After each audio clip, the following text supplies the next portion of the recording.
নমস্কাৰ, মই মৌজিদ। বন্ধুসকল, পলকতা সংবাদী সন্ধিয়াৰ 7টা গুৰুত্বপূৰ্ণ খবৰ।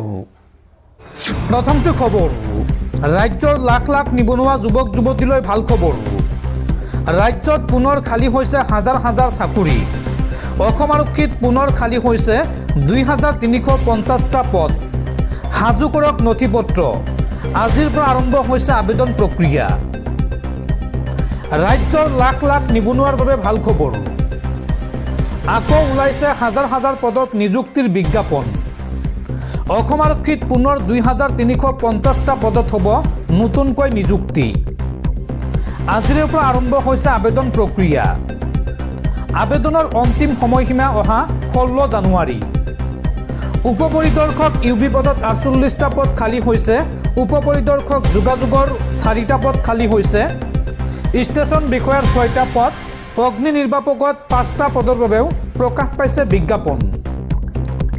আৰু সহকাৰী জেইলাৰৰ 39টা পদত হ'ব নিযুক্তি। কামাণ্ডো বেটেলিয়ানত 50টা পদ। কনিষ্টবলত 1715টা পদত হ'ব নিযুক্তি। চালক, পোষ্টমেন, চাফাই কৰ্মীকে ধৰি আন কেইবাটাও পদসহ মুঠ 483টা পদত হ'ব নিযুক্তি।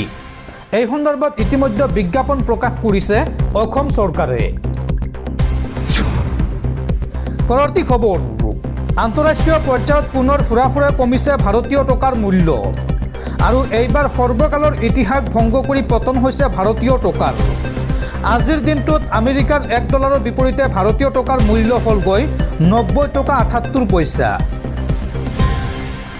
ভাৰতীয় অৰ্থনীতিত মাৰ্কিন শুল্কৰ ভয়ংকৰ প্ৰভাৱ। ভয়ংকৰ হাৰত হ্ৰাস পাইছে ভাৰতীয় টকাৰ মূল্য। সৰ্বকালৰ অভিলেখ ভংগ কৰি ডলাৰৰ বিপৰীতে ভাৰতীয় টকাই চুলেগৈ 90 ঘৰ। আজিৰ দিনটোত প্ৰতি ডলাৰত ভাৰতীয় টকাৰ মূল্য হ'লগৈ 90 টকা 78 পইচা। চলিত বছৰত ডলাৰৰ বিপৰীতে টকাৰ মূল্যৰ অৱমূল্যায়নৰ হাৰ হ'লগৈ 5%। ইফালে ভাৰতৰ বজাৰত অভাৱনীয় হাৰত বৃদ্ধি হৈছে সোণৰ মূল্য। টকাৰ মূল্যৰ সমান্তৰালকৈ সোণৰ মূল্যও গঢ়িছে নতুন অভিলেখ। আজিৰ দিনটোত 24 কেৰেট 10 গ্ৰাম সোণৰ মূল্য হ'লগৈ 1,35,000 টকা। পৰৱৰ্তী খবৰ, মিত্ৰতাৰ স্বাৰ্থত এইবাৰ AIUDF দল ভংগ কৰিব বদৰুদ্দিন আজমলে। 26ৰ বিধানসভা নিৰ্বাচনক লৈ আটাইতকৈ ডাঙৰ খবৰ। বদৰুদ্দিন আজমলৰ ডাঙৰ ঘোষণা যে মিত্ৰতাৰ স্বাৰ্থত এইবাৰ AIUDF দল ভংগ কৰিব আজমলে। আজমলে এই সন্দৰ্ভত কয় যে ৰাহুল গান্ধী আমাৰ সৈতে আলোচনাত বহক, আমি AIUDF দল ভংগ কৰিম। এই মন্তব্য বদৰুদ্দিন আজমলৰ। ৰাহুল গান্ধী আমাৰ সৈতে আলোচনাত বহক, আমি AIUDF দল ভংগ কৰিম। এই ঘোষণা বদৰুদ্দিন আজমলৰ। আজমলে কয় যে আমাৰ সমস্যাসমূহ সমাধান কৰিম বুলি ক'লেই AIUDF দল ভংগ কৰিম। বিধায়ক হোৱাৰ বাবে আমি দল কৰা নাই। এই মন্তব্য আজমলৰ। লগতে অখিল গগৈ আৰু লুৰিণজ্যোতি গগৈক এইবাৰ সংখ্যালঘু অঞ্চলত নিৰ্বাচন খেলাৰ আহ্বান বদৰুদ্দিন আজমলৰ। বদৰুদ্দিন আজমলে কয় যে আমাৰ সৈতে মিত্ৰতা নকৰিলে কংগ্ৰেছো হাৰিব, আমিও হাৰিম। কংগ্ৰেছে আমাৰ সৈতে মিত্ৰতা নকৰিলে বিজেপিৰ লাভ হ'ব। বিহাৰত ওৱেচিৰ সৈতে মিত্ৰতা হোৱা হ'লে কংগ্ৰেছে আজি 30ৰ পৰা 40খন আসন পালেহেঁতেন। আৰু অসমত কংগ্ৰেছৰ ফলাফল বিহাৰতকৈও বেয়া হ'ব। এই মন্তব্য আজমলৰ।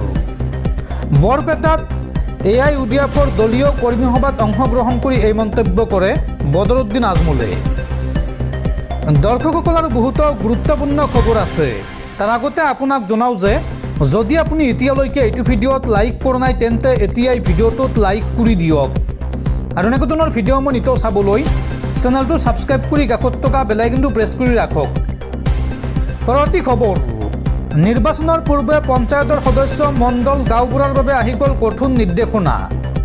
এতিয়াৰ পৰা চৰকাৰী কাম কৰি দিয়াৰ নামত ৰাইজৰ পৰা 1 টকাও ল'ব নোৱাৰিব।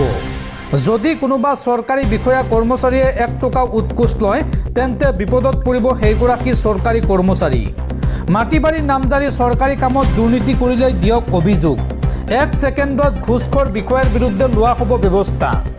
কোনো নথিপত্ৰৰ নামত গাঁওবুঢ়াই ল'ব নোৱাৰিব 1 টকাও ধন। এই সন্দৰ্ভত মুকলি কৰা হৈছে কেইবাটাও ফোন নম্বৰ। কাগজ কলম উলিয়াই লওক আৰু লিখি ৰাখক এইকেইটা জৰুৰী ফোন নম্বৰ। নিৰ্বাচনৰ পূৰ্বে পঞ্চায়তৰ সদস্য মণ্ডল গাঁওবুঢ়াৰ বাবে আহি গ'ল কঠোৰ নিৰ্দেশনা। এতিয়াৰ পৰা ৰাইজৰ পৰা 1 টকা ল'লেও পৰিব বিপদত। সময়মতে কাৰ্যালয়লৈ নহা চৰকাৰী কৰ্মচাৰীও পৰিব বিপদত। ঘৰৰ মানুহ আনিব নোৱাৰিব অফিচলৈ। এটা অভিযোগতে তৎক্ষণাত চৰকাৰে ল'ব একশ্যন। ৰাইজৰ কামত কৰিব নোৱাৰিব 1 টকাৰো লেনদেন, অৰ্থাৎ 1 টকাও ল'ব নোৱাৰিব পঞ্চায়তৰ সদস্য অথবা চৰকাৰী বিষয়া কৰ্মচাৰীয়ে। অফিচৰ কামত আনিব নোৱাৰিব পত্নী বা স্বামীক। সদস্য পত্নীৰ সৈতে পঞ্চায়ত অফিচত বহি থাকিব নোৱাৰিব স্বামী। ৰাইজৰ কামত কৰিব নোৱাৰিব 1 টকাৰো লেনদেন। সদস্যৰ বাহিৰে পৰিয়ালৰ কোনো লোক থাকিব নোৱাৰিব পঞ্চায়ত অফিচত। জনতাৰ কাম সদস্যই নিজেই কৰি দিব লাগিব। এই সন্দৰ্ভত সকলো পঞ্চায়তৰ সদস্যলৈ জৰুৰী নিৰ্দেশনা। আৰু 1 টকাও ঘোষ ল'লে যাব লাগিব জেললৈ। এই সন্দৰ্ভত মুকলি কৰা হৈছে 6টাকৈ বিশেষ ফোন নম্বৰ আৰু হোৱাটছআপ নম্বৰ। এতিয়াই লিখি ৰাখক বা ছেভ কৰি ৰাখক এই নম্বৰকেইটা। প্ৰথম নম্বৰটো হৈছে 6026903481। এই নম্বৰত ফোন কৰি আপুনি পোনপটীয়াকৈ অভিযোগ দিব পাৰিব যদিহে আপোনাৰ পৰা কোনো চৰকাৰী কৰ্মচাৰীয়ে উৎকোচ বিচাৰিছে। দ্বিতীয় নম্বৰটো হৈছে 6026903483। তৃতীয় নম্বৰটো হৈছে 6026903481। এই নম্বৰকেইটাত ফোন কৰি আপোনালোকে পোনপটীয়াকৈ দিব পাৰিব অভিযোগ। লগতে হোৱাটছআপ যোগেও আপোনালোকে দিব পাৰিব অভিযোগ। হোৱাটছআপ নম্বৰটো লিখি ৰাখক 6026901243। এই নম্বৰত হোৱাটছআপ যোগে আপুনি দিব পাৰিব অভিযোগ। আৰু এটা হৈছে টল ফ্ৰী নম্বৰ। এই টল ফ্ৰী নম্বৰত ফোন কৰিও আপোনালোকে অভিযোগ দিব পাৰিব। টল ফ্ৰী নম্বৰটো হৈছে 180034533767। আৰু নিয়ন্ত্ৰণ কক্ষৰ নম্বৰটো হৈছে 036124622295। এই নম্বৰত ফোন কৰিও আপোনালোকে দিব পাৰিব অভিযোগ। লগতে আপোনালোকে মেইলৰ জৰিয়তেও অভিযোগ দিব পাৰিব। মেইলটো হৈছে complaints.vsc@gmail.com। দুৰ্নীতি নিবাৰক শাখাই মুকলি কৰিছে এইকেইটা নম্বৰ। আৰু আপোনাৰ এটা অভিযোগত ঘোষ বিচৰা চৰকাৰী কৰ্মচাৰী পৰিব বিপদত। পৰৱৰ্তী খবৰ, বিশ্বকপাই যোৱা পেহেলগামৰ সন্ত্ৰাসবাদী আক্ৰমণৰ ঘটনাৰ চাৰ্জশ্বিট দাখিল NIAৰ। সন্ত্ৰাসবাদী আক্ৰমণৰ ঘটনাত অভিযুক্ত কৰা হৈছে 7জনক। ইয়াৰ ভিতৰত আছে পাকিস্তানৰ লস্কৰি তৈবা আৰু TRFৰ 5গৰাকী সন্ত্ৰাসবাদী। উল্লেখযোগ্য যে এই ঘটনাত নিহত হৈছিল 26জনকৈ পৰ্যটক। সোমবাৰে NIA দাখিল কৰে 1597 পৃষ্ঠাৰ চাৰ্জশ্বিট। সন্ত্ৰাসবাদী আক্ৰমণত পাকিস্তানৰ ষড়যন্ত্ৰৰ কথা উল্লেখ কৰা হৈছে এই চাৰ্জশ্বিটত। আৰু চাৰ্জশ্বিটত উল্লেখ কৰা হৈছে LAT কামাণ্ডাৰ সাজিদ জাটৰ নামো। পৰৱৰ্তী খবৰ, নেশ্যনেল হেৰাল্ড গোচৰৰ পৰা ৰেহাই পালে কংগ্ৰেছ নেতা ৰাহুল গান্ধী আৰু সোনিয়া গান্ধীয়ে। EDৰ গোচৰক খাৰিজ দিল্লীৰ ৰাউছ এভিনিউ আদালতৰ। আদালতৰ মতে এই গোচৰ FIRৰ ভিত্তিত নহয়, ব্যক্তিগত অভিযোগৰ ভিত্তিতহে কৰা হৈছে। পৰৱৰ্তী খবৰ, পুনৰ বিশ্বকপাই যোৱা ভয়ংকৰ বিমান দুৰ্ঘটনা। আৰু এই ভয়ংকৰ বিমান দুৰ্ঘটনাত 10গৰাকী লোকৰ মৃত্যু হৈছে।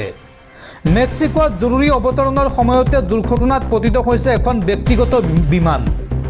মেক্সিকোৰ টলুকা বিমানবন্দৰৰ ওচৰৰ ছান মাটেও এটেংকো নামৰ এটা ঔদ্যোগিক অঞ্চলত সংঘটিত হৈছে এই ভয়ংকৰ বিমান দুৰ্ঘটনা। আৰু এই ঘটনাত 10গৰাকী লোকৰ মৃত্যু হৈছে।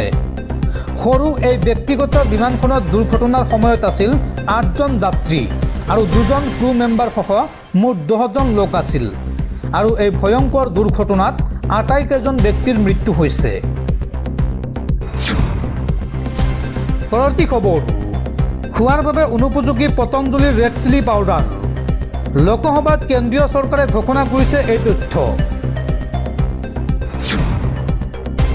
পৰৱৰ্তী খবৰ, হিমন্ত বিশ্ব শৰ্মাক শিৱসাগৰত নিৰ্বাচন খেলিবলৈ অখিল গগৈয়ে কৰা চেলেঞ্জক লৈ এইবাৰ প্ৰত্যুত্তৰ দিছে মুখ্যমন্ত্ৰী হিমন্ত বিশ্ব শৰ্মাই। মুখ্যমন্ত্ৰী হিমন্ত বিশ্ব শৰ্মাই এই সন্দৰ্ভত কয় যে আমাক চেলেঞ্জ দিবলৈ অখিল গগৈ কোন, অখিল গগৈৰ পৰিচয় কি। এই মন্তব্য মুখ্যমন্ত্ৰী হিমন্ত বিশ্ব শৰ্মাৰ। অখিল গগৈৰ চেলেঞ্জক লৈ প্ৰত্যুত্তৰ মুখ্যমন্ত্ৰী হিমন্ত বিশ্ব শৰ্মাৰ।